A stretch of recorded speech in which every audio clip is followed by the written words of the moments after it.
অভয়াকাণ্ডের দোষীদের দৃষ্টান্তমূলক শাস্তির দাবিতে ফের উত্তাল শিলিগুড়ি। আগামী 14ই আগস্ট বাঘাযতীন পার্ক থেকে মশাল মিছিল ডাক দিয়েছেন সংগঠন দ্য নাইট আওয়ার্স। মিছিলটি পার্ক থেকে শুরু হয়ে শিলিগুড়ির রাজপথে পেরোবে। আজ বাঘাযতীন পার্কে আয়োজিত সাংবাদিক সম্মেলনে সংগঠনের সদস্যরা অভিযোগ করেন, ঘটনার 1 বছর কেটে গেলেও এখনো শাস্তি পায়নি দোষীরা।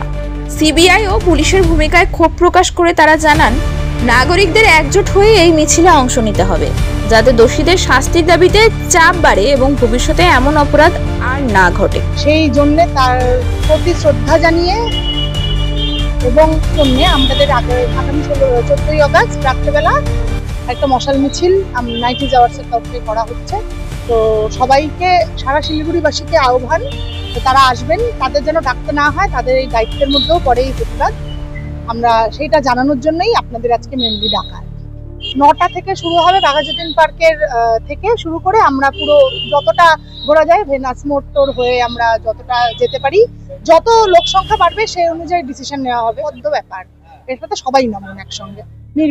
সেই জন্যই তো নামা, আমরা তো চাই না নামতে, কারণ হবে কেন এই ধরনের ঘটনা যখন একের পর এক তথ্য সামনে এসছে, তারপরে এত ডিলে কি করে হচ্ছে? আমার তো সিবিআই কে নিয়ে মানে তাদের কাজের প্রশ্ন, মানে পদক চিহ্ন তাদের কাজের পেছনে দেওয়া উচিত। তার কারণ হচ্ছে নিশ্চয়ই মাথারা ইনভলভ, নইলে নিশ্চয়ই কি আমরা তো ডেফিনিট সেই জায়গা থেকে। সেই জন্যই তাদের চার্জশিট বা তাদের কোনো রকমই কাজে তারা তাদের নামগুলো সামনে আনতে পারছেন না। তাদের স্বার্থ জড়িত বা অনেক কিছুই হতে পারে, সেটা উইদাউট প্রমাণ আমি তো সেইভাবে কারোর নাম নিয়ে বলতে পারবো না। আপনারা ধরা পড়ে হচ্ছেও, ধরাও পড়ছে, শাস্তিও হয়েছে।